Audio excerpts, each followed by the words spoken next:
avez tous déjà entendu parler du mythe d'Herobrine, mais savez-vous qu'à partir du screen initial, une communauté de joueurs a essayé de retrouver l'acide qui a été utilisé? Non, laissez-moi vous raconter l'histoire de l'acide d'Herobrine. Déjà, quelques informations importantes. On voit un poulet avec du brouillard, 2 arbres de 11 blocs de haut accompagnés de 8 petits arbres, l'inventaire du joueur et la texture de l'herbe, et bien sûr Herobrine. Or, éliminons les choses inutiles. Le poulet spawn indépendamment de l'acide et Herobrine a été rajouté au montage.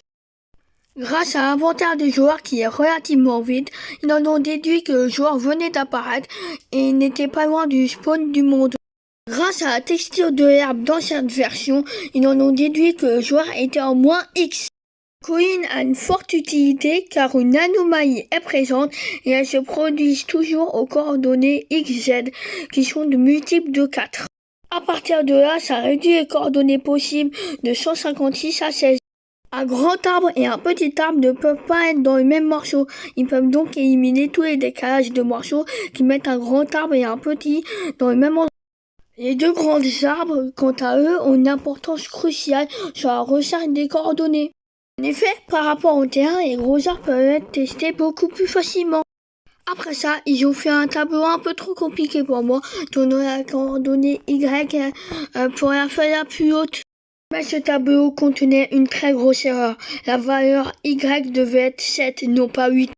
Il y a plusieurs bonnes choses à propos des grands arbres en ce qui concerne la fissuration des graines.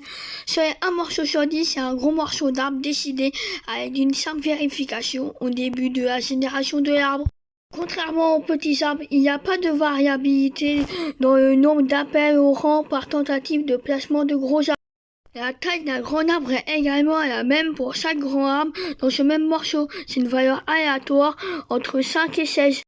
Comme les petits arbres, la position de tentative de placement dans le morceau est décidée par une commande. Il y a donc 256 emplacements possibles. Je ne sais pas si les 2 grands arbres sont en un seul morceau ou en 2. Il y avait une suggestion qu'ils étaient en un seul morceau à cause du brouillard. Cependant, la probabilité que 2 morceaux soient tous les 2 de gros morceaux d'arbres avec la même taille de grand arbre est de 1 sur 120, ce qui fait les 2 grands arbres sont un seul. De plus, le fait d'avoir 2 arbres donne beaucoup moins de graines candidates pour un filtrage supplémentaire, ce qui facilite beaucoup la vérification en premier. La différence est expliquée grâce à un calcul très compliqué. Un arbre peut prendre des milliards de feuilles de formes différentes et nous avons la chance d'avoir une assez bonne vue de 2 grands arbres pour la capture d'écran d'Herobrine.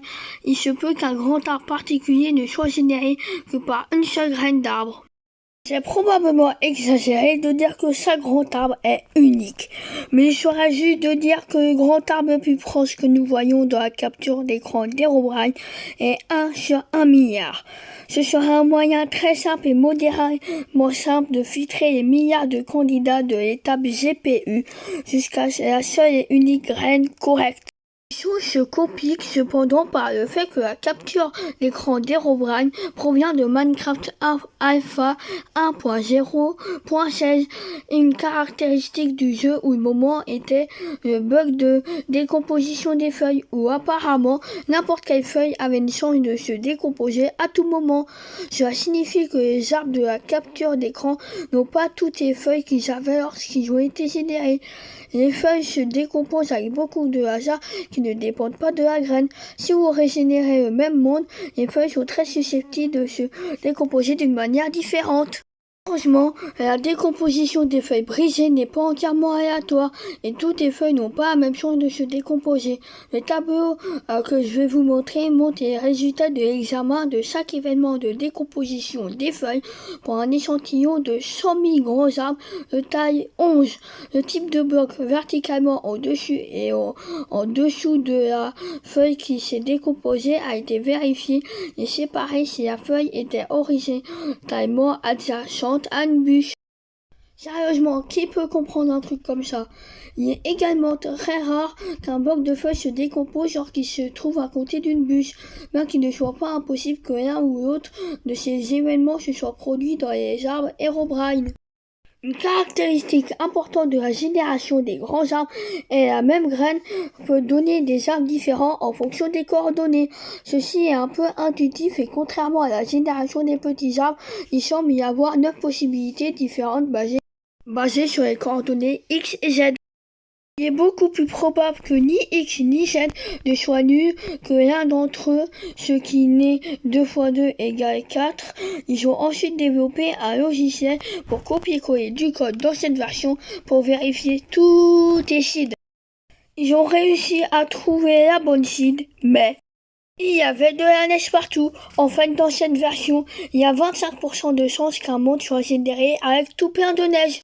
De mettre leurs compétences pour aider l'humanité et tout ça, ces joueurs ont cherché de façon assez incroyable et compliquée une seed et des coordonnées.